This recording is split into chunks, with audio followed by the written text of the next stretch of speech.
Hello，各位朋友，大家好。Hello，Rachel，係歡迎你。咁首先歡迎睇緊直播嘅朋友啦，咁同埋之後你會睇重播嘅朋友啦，咁都係歡迎你嚟睇呢個直播嘅。咁啊，今日我好開心啦，又同Rachel 咧就傾下偈。咁我哋咧2月嘅時候咧就開過一次 live 啦，咁啊有啲意猶未盡係嘛，即係我哋話不如可以再講多次。咁今次咧就再 specific 啲，就係講女孩子啦嚇。咁我同阿 Rachel 其實都係即係屋企有個10幾歲嘅女啦嚇，你有2個啦係嘛？咁我哋又好想即係講下女仔嗰個心理發展嗰方面嚇。歡迎你啊 Rachel，歡迎啊，係啊。咁Rachel 咧其實就大家即係對佢都唔會陌生啦。咁啊，假如我哋睇新聞睇開你啦，係啦。咁但係而家咧你就即係做即係親子教育啊嘛，係嘛？即係家長效能導師下，咁就親子教練係。咁所以咧就今日好開心嚟講下呢一個題目啊嚇。咁就其實我想由呢出戲咧，大家近年嚟即係近嚟咧，大家都全球都係討論緊啊，就係 adolescence 係啦，混沌少年時係啦。咁我哋其實2月定題目嘅時候，呢出戲仲未出啊，但係出咗啦，我哋就覺得不如我哋都講下呢一套戲啦。咁因為咧，我同阿 Rachel 都覺得個個都係講個男仔啊，因為男仔出咗事啊嘛，即係佢殺咗人，好似好大鑊咁樣樣。咁大家特別屋企有個男仔嘅，其實就即係都引以為鑑啦，睇下啦咁樣。但係其實我哋即係屋企有個女嘅，其實都好值得講下嗰個嘅即係受害者啊，係嘛？阿 Katie 係啦。咁我哋咧會講下呢出戲阿 Katie 啦，個女仔嗰個究竟佢個心理嗰個發展，但係我哋即係覺得係點樣樣啦。咁同埋我哋都引申到其實即係女仔喺呢個時候，佢有好多行為上面咧會有啲變化嘅。咁我哋咧即係我都係營養師啦，咁所以咧就同大家講下啊，你可能會覺得即係女仔喺呢個階段食嘢都同間時佢細個嘅時候好唔同㗎喎嚇。咁不如我哋講下呢套戲先啦。Rachel，我知道你即係睇晒啦，大家都睇晒啦，我睇埋你 Facebook 寫咗篇文啦嚇。Facebook 嗰篇文我會 share 喺下邊嗰個説明文嘅，大家有時間可以睇下嚇。點啊？你覺得呢出戲？呢出戲其實係好男性角度㗎。由個導演啦，你諗下出事嘅 Jamie 佢揾佢嘅 appropriate adult 係揾爸爸喎，to by surprise 係咪？唔係揾媽咪。由個警察啦，警察同佢個仔嘅關係啦，而Jamie 嘅對立面啊嚇，包括心理學家係女性嚟嘅，受害者全程得張相嘅咋，受害者嘅家人佢哋發生啲咩事係冇反應冇 cover 嘅，唯一有少少 cover 就係個受害者嘅 bestie 都係好精神上係好 disturbed 好 troubled 嘅。咁所以你可以講話呢一套戲係好由男性嘅角度去 cover 嘅。我唔知 Priscilla 你有冇同個女一齊睇啊套戲？有我唔係同佢一齊睇嘅，佢事後睇嘅嚇，佢都係聽晒大家話好似值得睇咁，佢自己都睇咗咯，係啊。咁你覺得點咧？你同阿女睇完分別？嗱，其實我個女咧，我都估唔到啊！即係我係同即係我睇完啦，咁我同我朋友咧就分享咗我嘅角度啦。咁之後咧，我個女之後又同我分享翻，原來佢都係同我講係一樣嘅角度喎。我覺得呢個真係果然係我個女嚟嘅咁樣樣。咁即係話其實有陣時我哋睇我哋個女，即係喺我哋眼中佢始終都係好細個咁樣，但係其實佢都不知不覺間咧，其實佢係即係成熟咗。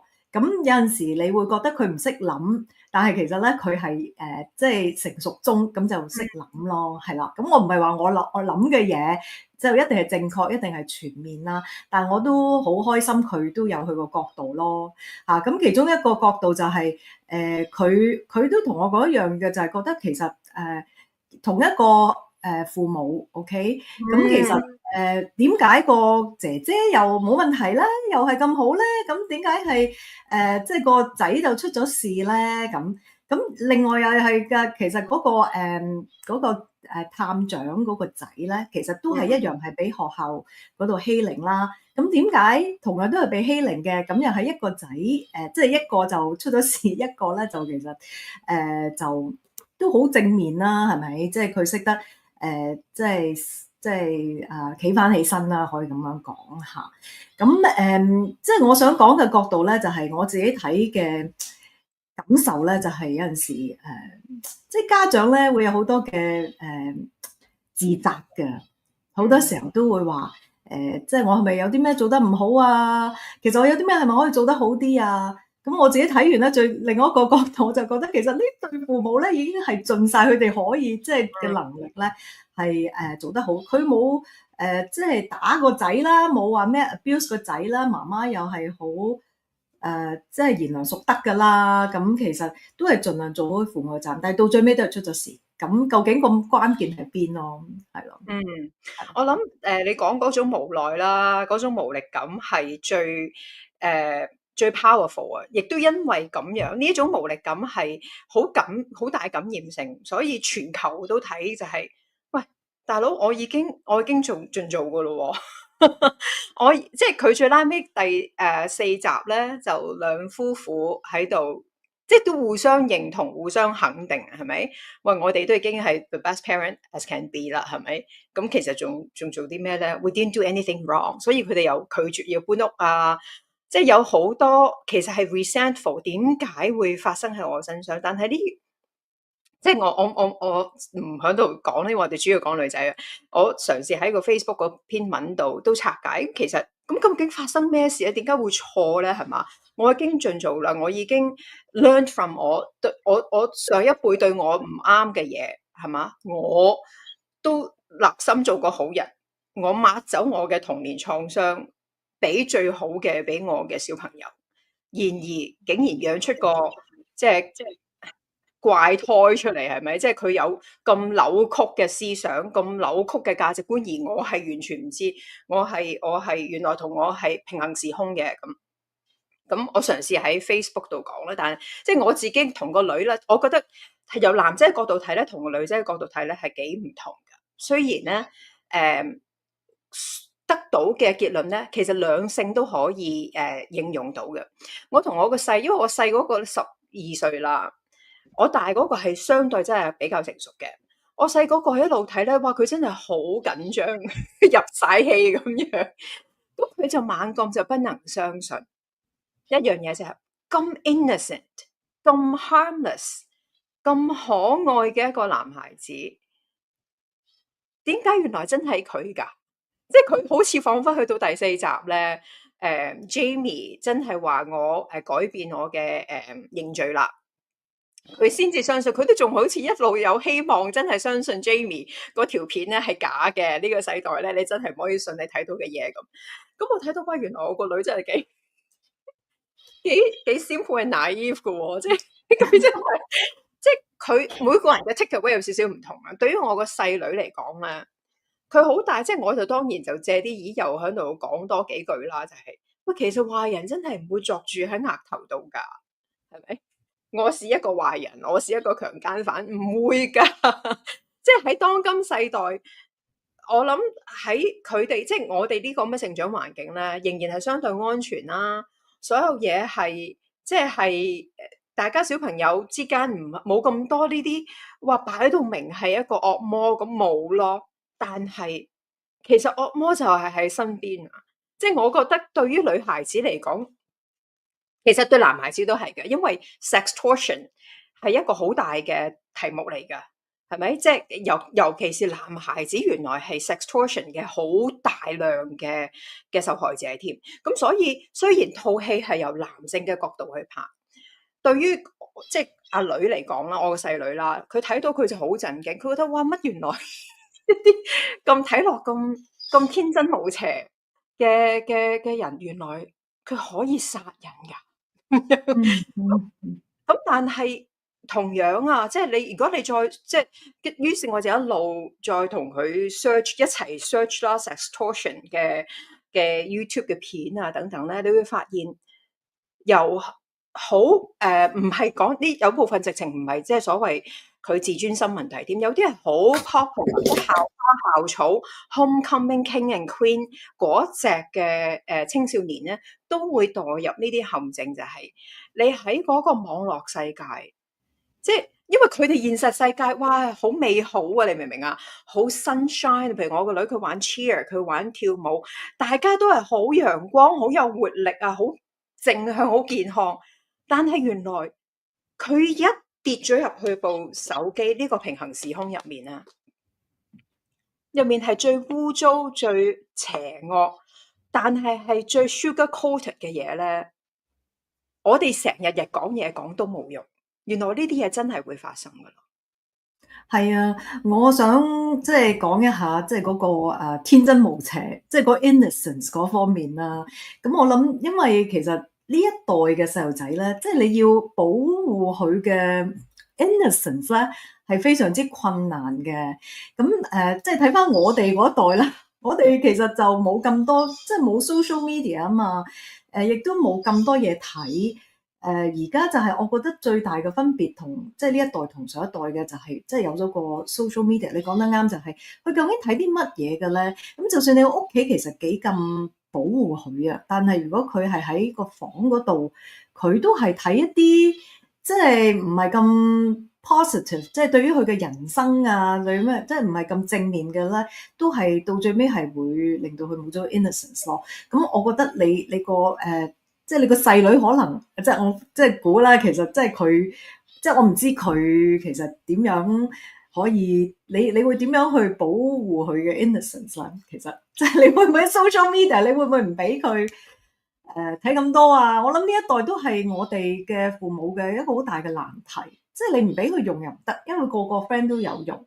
但係佢睇咧，其實你可以睇，即係你又未必可以 screen 晒。而我覺得 social media 喺呢，即係大部分其實都係啲負面嘢嚟嘅，即係同埋YouTube 都係啊，即係你睇開啲負面嘅嘢，佢又 fit 更加多負面嘅嘢俾你喎。即係你睇啲 crime series 啊，睇啲即係即係有啲crime，即係 rape 啊、murder 啊乜嘢啊，咁佢又繼續 fit 同一樣嘢俾你，變咗個人越嚟越跌咗落個窿嗰度咯。你自己點樣去即係面對呢啲細路仔而家用 social media 嗰樣嘢咧？嗯，你講嗰個就係即係 social media 嘅威力，就係即係嗰個 echo chamber。其實同本來我哋今日要講個 body image 嗰個 topic 咧係好 related，因為 COVID 嘅時候咧係大量嘅青少年咧跌咗入去即係 eating disorder，但係呢度講完咗啦。異曲同工，其實無論係 violence 又好啦，啲distort，即係譬如厭女啊，in Jamies 嘅個案，我覺得關鍵正唔係要保護。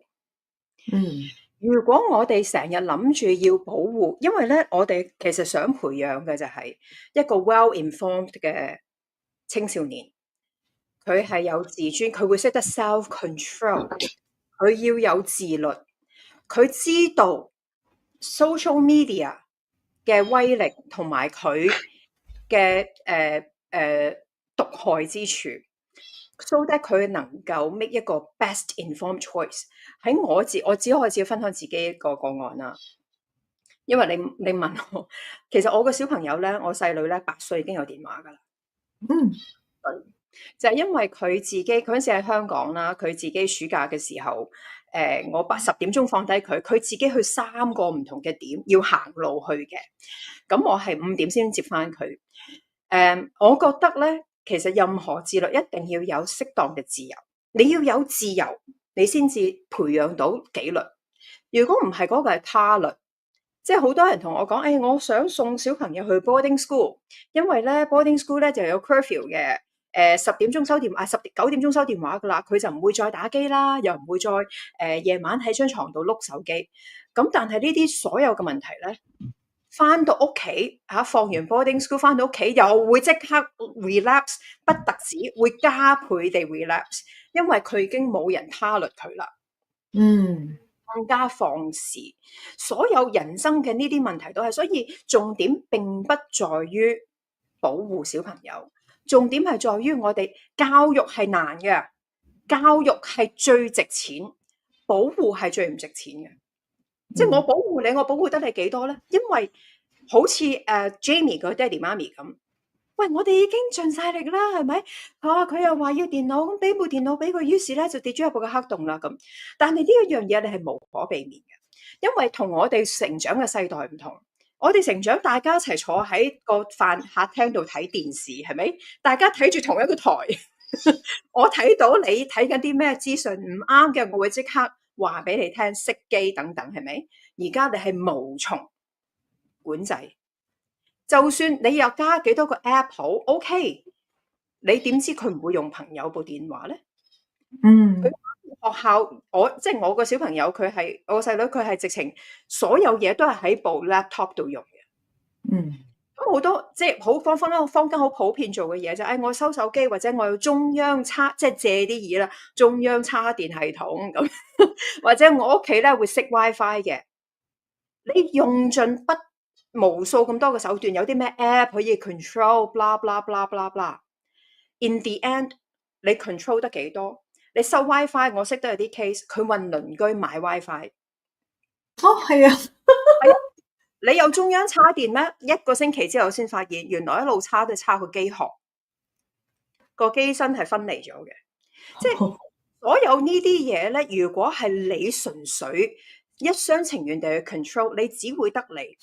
你有張良計，佢條過牆梯一定長過你。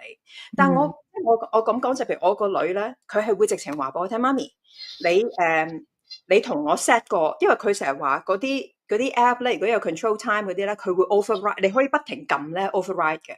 你幫我 set 一個 code，咁個 code 咧，佢就攝張紙仔咧，攝咗落機殼度。萬一救命嘅時候，佢先至會拎出嚟，即係開翻部機咁樣，即係佢發現原來佢嘅 self control 咧有陣時唔夠，咁佢會 seek help， 佢會主動問我，叫我幫佢 set 個 code，甚至乎佢發展啲咩咧？佢揾2條 rubber band， 3條 rubber band 紮頭髮嗰啲咧，就 cross 咗自己部電話，咁佢咪冇咁容易 swipe 咯。又話佢會喺某啲時間咧，佢一年試過幾個月咧，佢自己 delete 咗個 IG 嘅。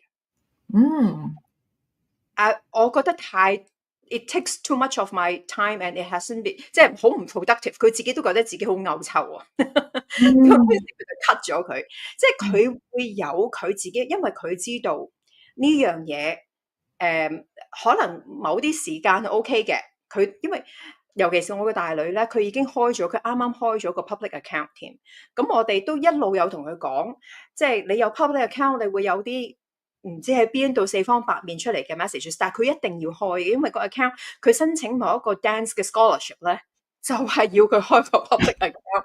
咁等等咧，因為即係 in the end 就係你一路行，你一路管，你會總會去到一個位，其實你係做唔到嘢嘅。係，但係你唔好等到嗰個位，你先走嚟放。你等到嗰個位走嚟放咧，已經即係往往係太遲，因為你哋已經進入咗一個扯大纜嘅模式，我媽咪越收我就越想，咁佢唔會發展出一個最健康嘅自制嘅能力咯。所以個關鍵係要，我覺得關鍵並非要保護佢，而係要讓佢學識保護自己。我諗就其實同意，即係其實你要培養佢個自制力。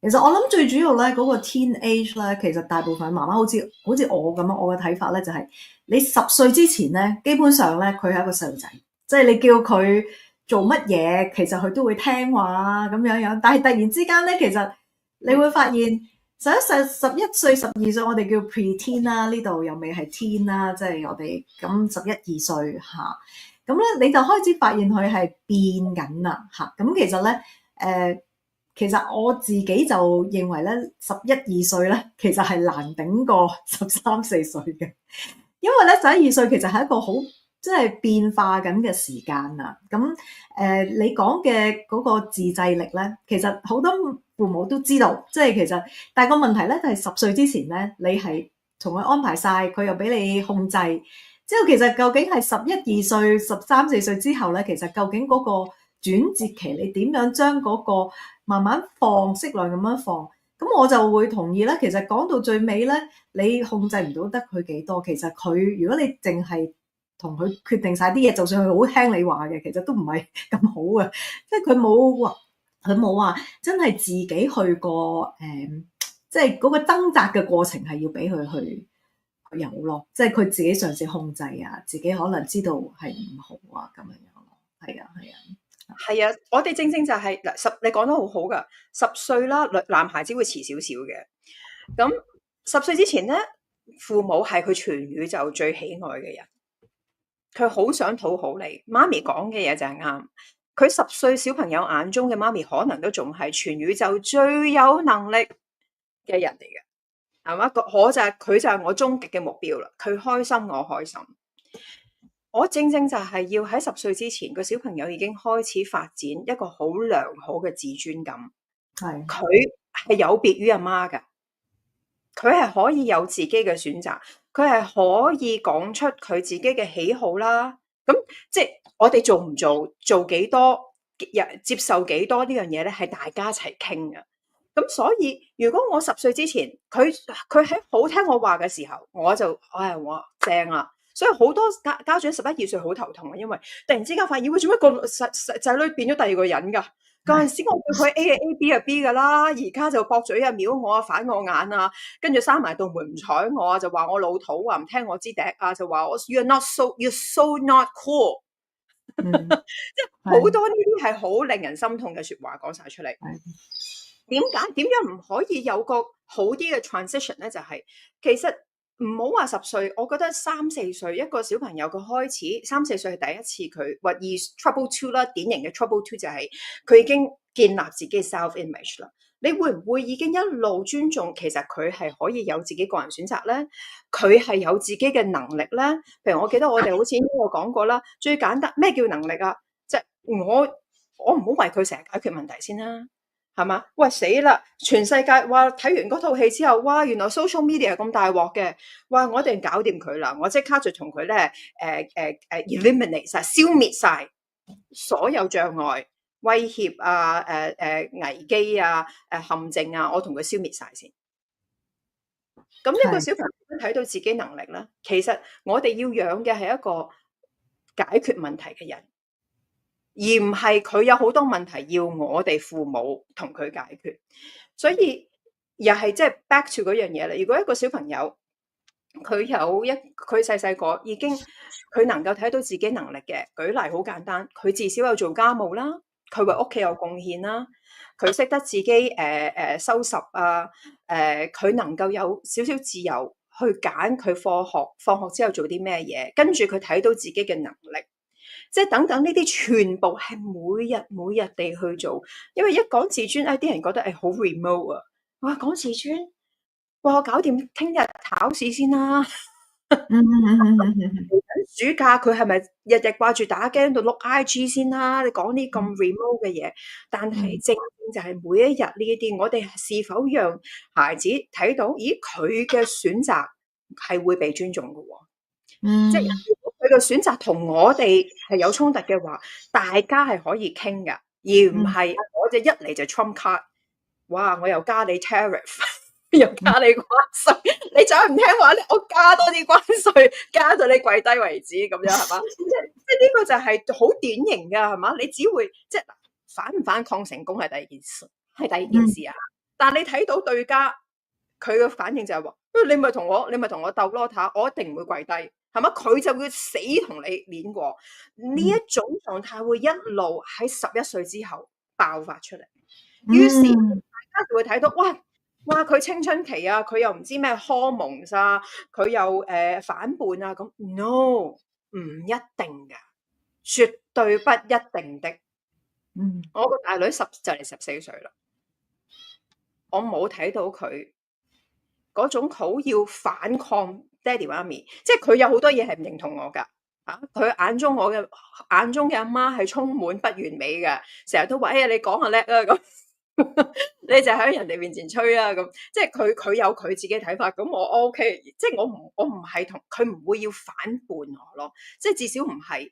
我往往聽到嗰種反叛係咩咧？阿媽講 A，佢一定 make sure 我唔會做 A，咁呢種就係好大嘅反叛啦。係啊係啊，其實我聽即係好多細路仔，你叫佢攞件出邊凍啊，你叫佢攞件褸着褸啦，本來諗住着褸。就係因為你叫佢，佢就唔會去攞件褸啦。係呢個階段，好多細路仔都係咁樣。咁我想講翻少少關於自尊嘅一個話題啦嚇。咁其實即係如果我哋講翻嗰出戲咧，其實阿 Katie 本身都係好有問題嘅，即係其實冇乜人講佢啊。但係其實你背後咧，你睇到佢都係引發咗，即係佢最尾招來一個殺身之禍咁樣樣。咁係因為佢即係俾裸照俾一個佢中意嘅男生啦，咁個男生又發放出去啦，咁之後佢就走去又欺凌阿 Jamie 啦，咁到最尾即係 Jamie 又係有呢啲咁嘅，即係個思想已經係即係偏執咗啦咁樣樣，咁到最尾係有個咁嘅結果咯。咁其實我就係覺得即係嗰個Katie 呢個女仔咧，其實即係我覺得男仔同女仔咧有個好大嘅分別咧，就係即係男仔佢好多有陣時佢嗰種憤怒可能佢會訴諸於暴力啊，即係佢 physical，但係即係好似有陣時聽學校，即係我哋學校校風非常之好嘅，但係你多少少，即係細路仔打交咁打親都係男仔打交，你好少話女仔打交，女仔嗰啲咧係口裏邊去即係欺凌 bully，其實都係一種 bully 嚟㗎，只不過咧即係口裏邊嘅 bully 冇一啲實質嘅痕跡留低咁樣樣，但係其實有陣時女仔講嘅都可以好 mean 㗎喎，係嘛？即係用口嚟去攻擊人咯。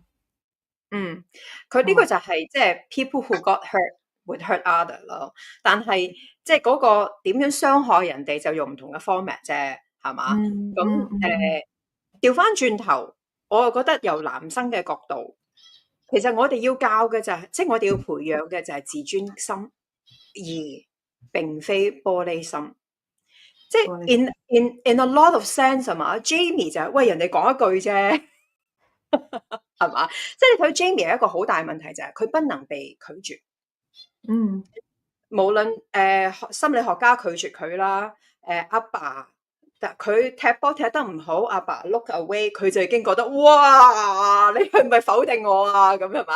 跟住最慘就係佢同心理學家講翻之後，心理學家竟然話等等，冇咗 audio 係啦。OK。你聽唔聽到？可唔可以再講一講？我聽到你講嘢，你聽唔聽到我講嘢？我聽唔到，等我睇睇先啊。OK， 請各位觀眾等等先。OK， 我哋而家睇睇嗱。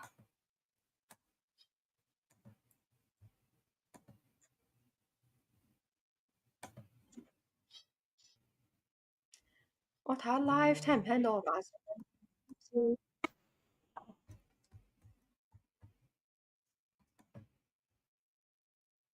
咦？我 live 聽到我把聲噶喎，應該。等等先，冇咗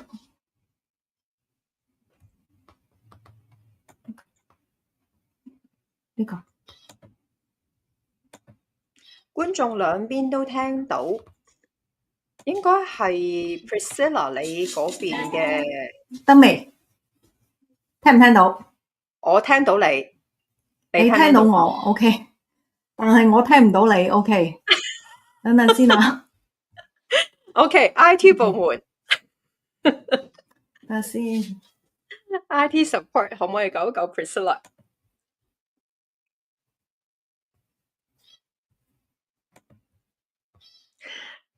因為觀眾都聽到我把聲啦，咁不如我繼續講啦。聽唔到。當阿 Priscilla 救緊佢嘅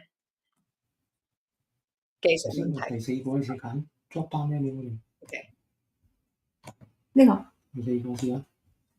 頭先講就係話 Jamie 係佢不能被拒絕，不特止佢可能飛咗，會唔會上邊咧？當原翻條人心理學家冇嘗聽唔聽到？唔係嘅，你爹哋都係錫你嘅。我真係完全聽唔到你啊！阿 Jenny 就喺度話：，我好醜怪，冇女仔會中意我嘅。當個心理學家冇同佢講，唔係啊，你好好啊，遲啲就會有女仔中意你嘅，呢個唔啱啫咁嘅時候咧，佢嘅淨係我聽唔到啫喎，而家。Rachel，你講住先，大家都聽到你嘅，係你大家都聽到你，繼續講住先，我去研究下點樣去令我自己聽到大家。OK，佢係好大反響啊！佢好抗拒乜？原來我真係唔得㗎？乜原來我真係唔靚仔？乜原來我阿爸真係覺得羞恥？即係佢有好多佢接受唔到人哋原來係唔中意佢，佢亦都接受唔到原來我係真係不完美，原來我真係有人哋唔喜歡嘅地方。呢一個正正就其實同 Katie 一樣，佢係好想討好個男仔啦。可能個男仔即係我唔知係咪當儲閃卡咁樣。你即係 somewhat 一定係講啲嘢，請佢俾張裸照俾佢啦。其實異曲同工，你唔想被拒絕，你唔想人哋唔中意你。咁你係咪反映咗其實一路以嚟喺佢生活入面，原來好多挫敗啦，係會俾人 talk up 嘅？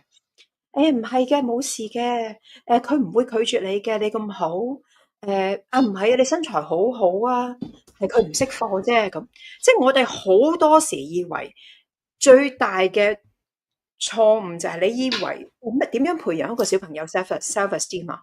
我讚佢多啲啦，喺佢聽唔聽到啊 Priscilla， 你而家聽到未啊？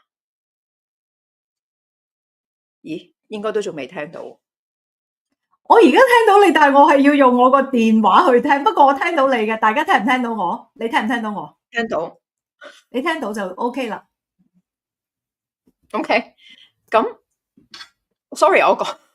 OK， 真係唔好意思啊，各位觀眾，多謝阿 Rachel 你執生啊吓 OK， 唔係，我講埋少少就係，我哋以為安慰佢啦，話俾佢聽，唔係啊，你好靚啊，唔係啊，嗰啲咁嘅嗰啲男孩子唔識貨啫，唔係，你仲會發育嘅，咩有咩平啫，你都未發育完，你13歲啫嘛。咁我哋好多時咧，小朋友一有問題，我哋即刻安慰佢啦 ，talk them up 啦，話俾佢聽你 OK 㗎，讚佢啦。我哋傳統以為，喂，讚佢多啲，咪等佢有多啲自尊感咯。呢個正正係好相反。你一個人嘅自尊感唔會靠其他人話你 OK 就 OK， 話你叻就係叻。No， 你話我叻，我只係可以更加。我唔想去 risk 我自己。咦，乜原來我真係有機會唔叻？佢就接受唔到。呢個正正同我哋嘅出發點係相違背。特別係女仔，好多時父母咧就係話：哎呀，你好靚女啊，你好可愛啊，哇，你今日整到個頭咁正嘅，之類係嘛？即係身材呢啲你仲會繼續發育噶嘛？唔使擔心喎，咁或者你仲會高噶嘛？等等，即係我哋有好多呢啲安慰嘅說話，其實全部都係阻礙小朋友接受自己。佢可能只係需要更多空間同埋時間。一個人 genetics 生成係咪？我醜樣就係醜樣，我就係堅醜樣，我就係咁噶啦，我就係會老噶啦，係咪？我就係咁矮噶啦，我就係得嗰5尺3寸都唔夠咁。即係我呢一世，我就係要咁噶啦。咁我要接受自己咯。而唔係我可以成日有個科叔，我15歲，我15歲都係唔夠5尺3寸，我16歲就會過5尺3噶啦。It might never happen。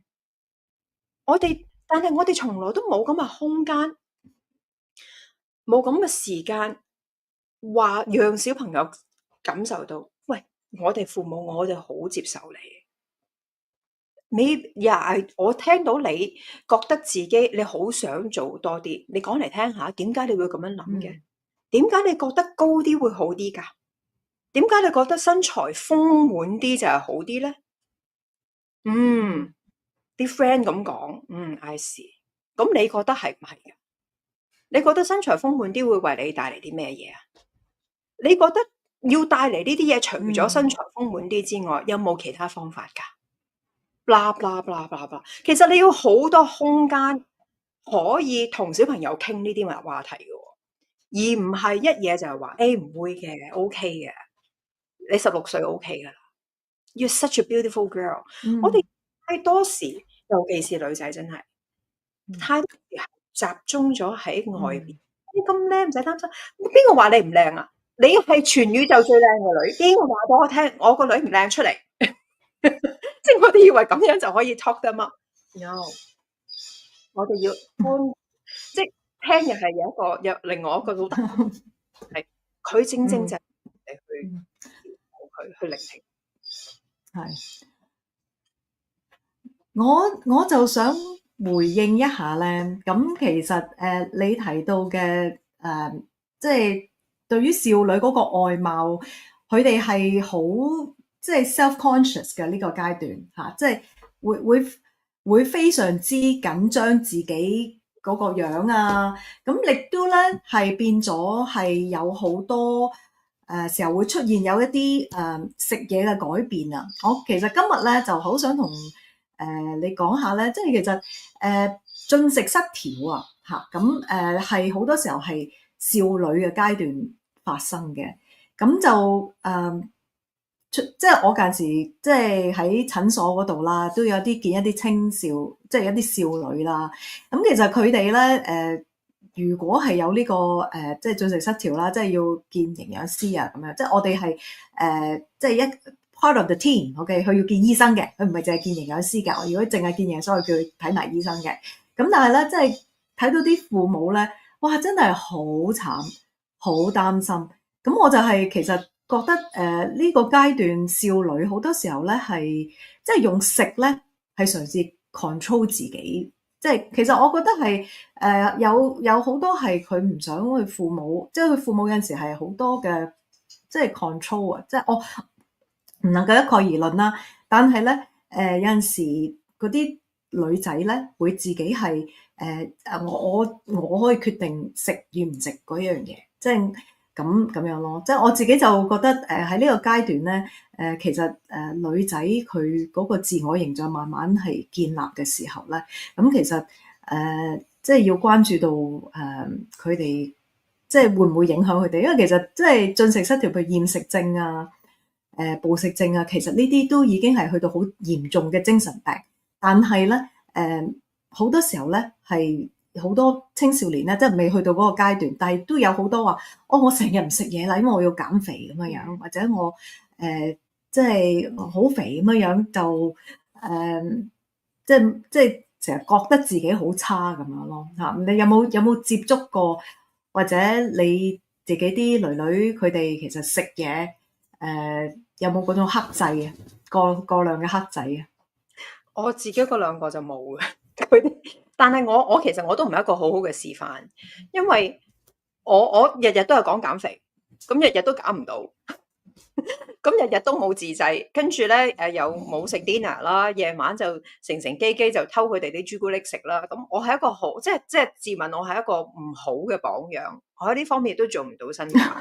你仲要減肥？係好嚴重啊！咁但係我兩個咧就佢哋就好食得嘅，佢哋都真係乜都食嘅。咁好 gifted 啦 in a sense，因為我諗佢哋 output 太大啦，所以佢哋冇嗰種話要所謂節食啊或者減磅嘅壓力。但係咧，即係佢哋係 exception，即係唔好講佢哋啦。因為咧，實在我睇到好多 adolescents 咧，喂 easy 好容易啊，一年重10幾磅。係容易會見到嘅，因為佢哋真係突然之間長高啊，或者佢個荷爾蒙影響啊，咁佢真係有個 growth spurt 啊嘛。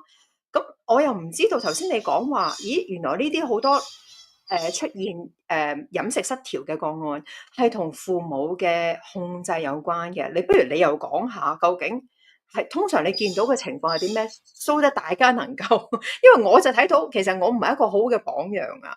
我成日都擔心，佢哋陣時去到中年嘅時候，會唔會都有同我一個 struggle 咧？即係因為我就成日都做喺度 struggle，就係希望做多啲運動啊，食少啲嘢啊，咁但係實在又做唔到喎，我又冇即係冇兌現我自己日講夜講嘅嘢喎，咁但係喺即係佢好彩，佢哋而家暫時未有呢個問題啦。但係我都有少少擔心，咦？陣時佢哋去到中年嘅時候，都會同我行同一條路嘅喎，會唔會係咪？始終你成個 metabolism slow down 嘅時候，你一定會遇到呢個問題㗎啦。咁但係到即係真係青春少女啦，佢哋父母係點樣控制佢哋咧？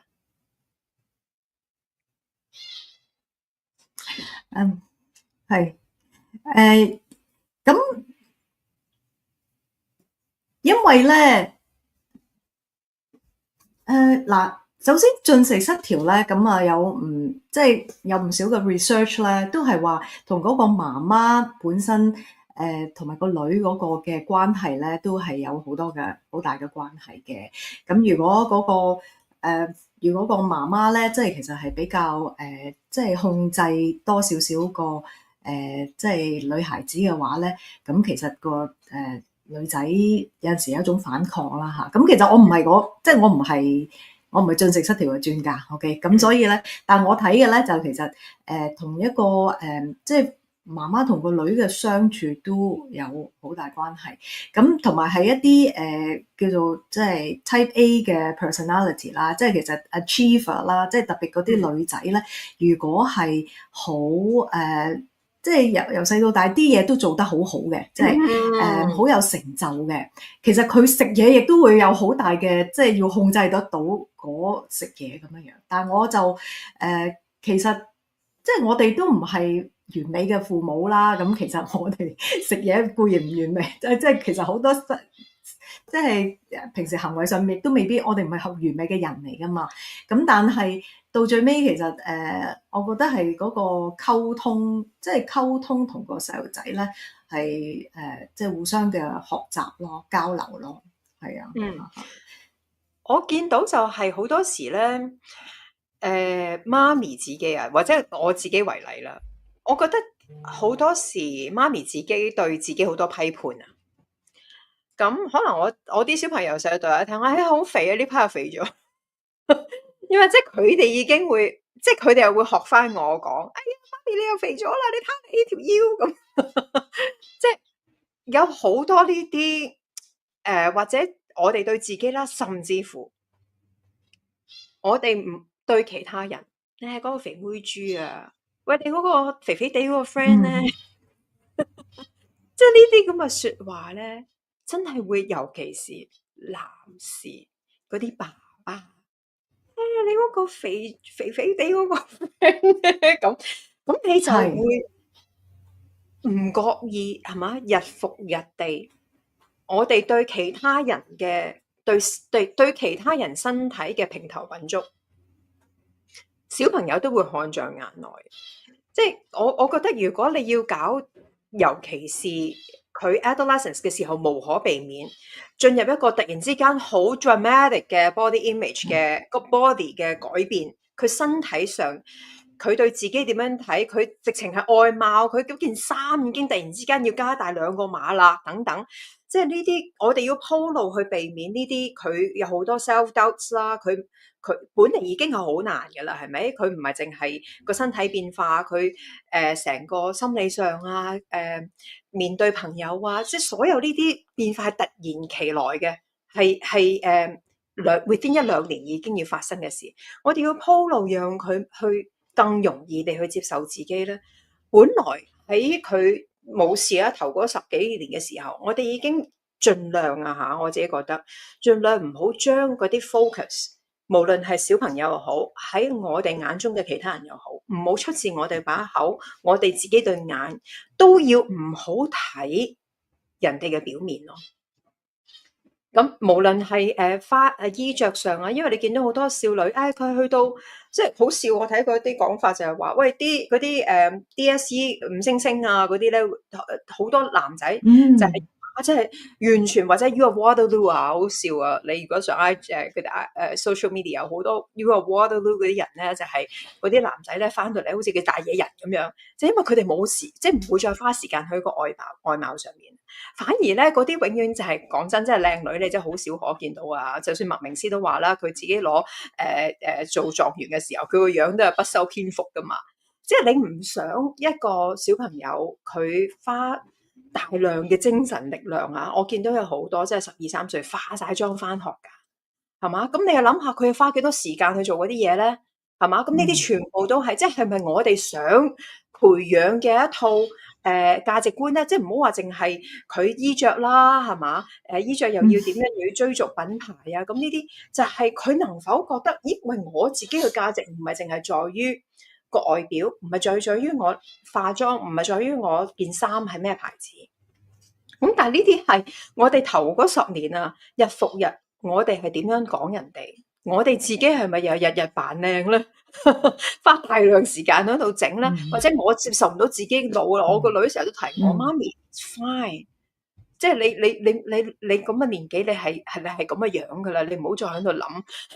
諗點樣自己變靚啲啦，咁呢個係由我個女話翻俾我聽，咁我 OK 好啦，我都嘗試接受自己啦，咁即係你都係要用自己去接受自己嘅不完美噶，係呢個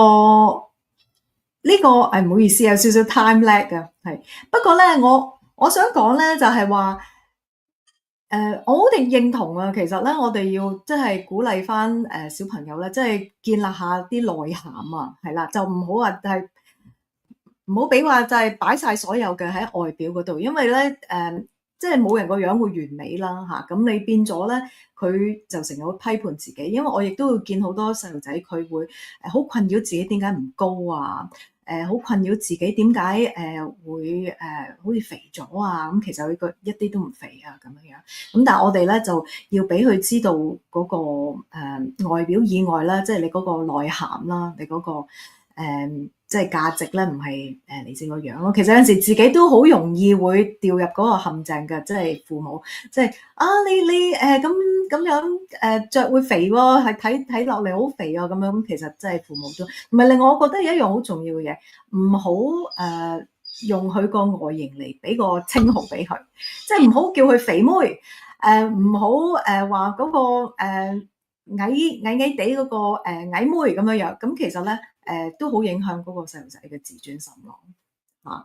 係啊，但係我哋往往即係有陣時你不自覺，尤其是細個嘅時候，你會覺得好 cute 啊咁樣講啊，咁唔係點講啫？咁佢係矮啊嘛，咁係嘛？咁我哋會拗翻轉頭嘅喎。但係我哋咪正就係自掘墳墓咯，係嘛？你細個就話佢隔離嗰個矮，喂，佢第陣時大個真係唔高嘅時候，咁你點啊？係嘛？佢就一世孭住我係一個，即係我嘅 identity 就 confined by 阿媽細個一路講嘅呢啲咩 labeling。我睇我自己就係一個矮妹，我就接受唔到自己，佢接受唔到自己係好多問題出現嘅。佢唔會可以同其他人建立一啲健康嘅界線啦，健康嘅關係啦。佢可能會情緒勒索人哋啦，去填補自己嘅不完美啦。填補我都唔接受自己，我要你多啲去 overcompensate 翻我。即係有好多呢啲人際之間嘅關係會出現。如果小朋友即係 at the end of the day 唔接受自己，我就有個總結啦，係啦，今日又有啲技術故障，咁我想即係講翻由嗰個外在嗰個自我形象起啦，咁其實咧就講翻食嘢啦，咁其實咧即係呢個階段嘅即係少女啦，其實佢哋有陣時好多食嘢咧都會有好大嘅變化啦。咁可能係本來都叫俾佢食乜都食嘅，而家突然之間食一啲大量你覺得唔想去食嘅嘢嘅時候咧，咁我覺得父母咧就其實要即係堅持翻啦嚇，咁亦都唔需要話有好多批判嘅對於佢食嘢嗰方面。咁但係自己就做好自己，就繼續提供健康嘅食物啦，自己食健康嘅嘢。咁其實我覺得，如果你同個細路仔嗰個關係係好嘅時候咧，咁慢慢始終都會係有一種即係 modeling，即係一種榜樣咁樣樣，令佢感染到佢係會即係繼續即係食得健康啊，過得健康咁樣咯嚇。咁好多謝你啊，阿 Rachel 今日咁就係咁，我哋咧今日咧就係請講。我想講多一樣咧，就係其實同Adolescence 套戲都係好有關係，就係我見到咧好多時啊，往往出現問題咧，家長係突然之間先發現啲嘢係嚟到好似洪水猛獸咁嘅。點解咧？因為原來好多時到 Adolescence 都好似你咁講，喂，突然之間佢咩都唔聽話嘅，你咩都我話 A， 我講親 A 佢就 B 啦咁樣。咁於是家長自己都好沮喪。佢唔想同我講，算啦，閂埋道門。佢話嗱，最慘就係，尤其是飲食，佢做下佢就慣咗。不如搬我想喺房度食，我喺學校食咗啦。我喺 studio 食咗咯，唔翻嚟食啦。即係你又突然之間咧，嗰種我自己覺得每晚食飯係好重要。即係好似我哋間時嗱，我哋守唔住睇電視啊！而家都唔睇電視啊，冇人睇電視。即係我屋企，我 YouTube 我都仲係一齊喺屋企喺個大電視度睇嘅。但我覺得即係仍然要守住啊，相對比較健康，真係一家人每晚食飯呢一樣嘢咧，係即係你 almost 係最後一道防線，係至少每日啊，大家都清理下有啲咩嘢發生啊，就算好 routine 講下聽日嘅行程啊，或者嗰日發生嘅咩嘢都好，你至少你同台食飯，你知道個小朋友食啲咩，唔食啲咩，呢一樣係你要避免，咦佢突然之又係好似 Jamie 咁，咦哇乜原來佢咁睇女人㗎？原來個女唔食嘢㗎，而家已經唔食豬肉同埋牛扒，淨係食雞胸肉，仲要走皮嘅咁之類咁樣。即係好多時我哋原來係同一屋檐下，但係平行時空。咁呢樣嘢先至係最慘。如果我哋仍然守到每晚一齊 update 下咧，可能都不至於會即係啲嘢突然之間你已經發現，咦？ point of no return 咁，所以我想講係呢樣啫。好，咁好多謝你阿 Rachel，我哋今日咧就有呢一個嘅對談啦，咁就希望咧你就繼續有唔同嘅題目可以同我哋分享下啦，好唔好啊？咁好多謝你，咁我哋今日就傾到呢一度先 ，thank you，多謝，拜拜，拜拜。